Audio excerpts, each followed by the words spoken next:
You're not crazy, you're just targeted. Now it's time to talk about direct energy weapons.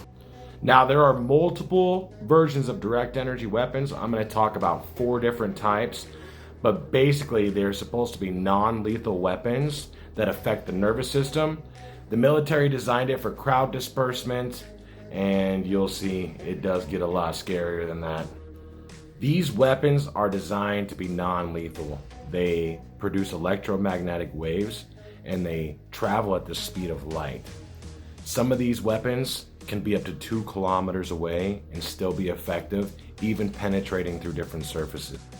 It gets even crazier than that. You can sit here and look all this up. They're designed to target certain parts of the body. Now, even after doing some research, I was having a hard time finding the mobile units, but I would assume they look something like this. This is known as a pulsed energy projectile, or PEP. This produces a wave that shoots a projectile and stuns the target using electromagnetic radiation that affects the nerve cells. Difficulty breathing, vertigo, pain, nausea, disorientation. These are all symptoms of these weapons. I know if you've watched the news, you've heard of this one. This is the equipment that was causing the Havana syndrome.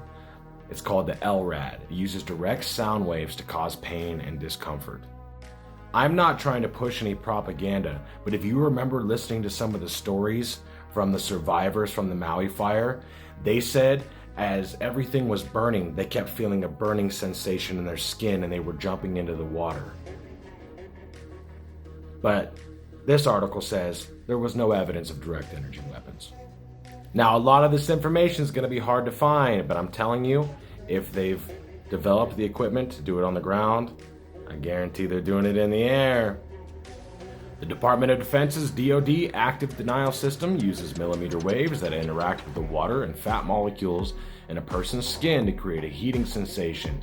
During testing, the discomfort persuaded individuals to move away from the area. Where did I hear that before? Maui, direct energy weapon. Let's read this. High energy lasers produce a very narrow beam of light, usually in the infrared to visible region, and are typically used on one target at a time. The beam can be pulsed or continuous, generating a power output of at least 1 kilowatt. This output is 200,000 times greater than a typical laser pointer and is capable of melting steel. This sounds so familiar. So what's the step down from the big boy though? High power microwave weapons produce microwaves, which have longer wavelengths than high energy lasers and millimeter wave weapons. These weapons can produce more than 100 megawatts of power, which is nearly 150,000 times more powerful than the average household microwave. Like millimeter wave weapons, they can also affect multiple targets because of their larger beam size. Didn't I just see this too? Oh yeah, here it is. Now, some of them may say it's ethical, but I'm pretty sure they didn't read this. Go ahead and pause. And real quick before I go, talking about Havana syndrome. And one more little juicy bit of information.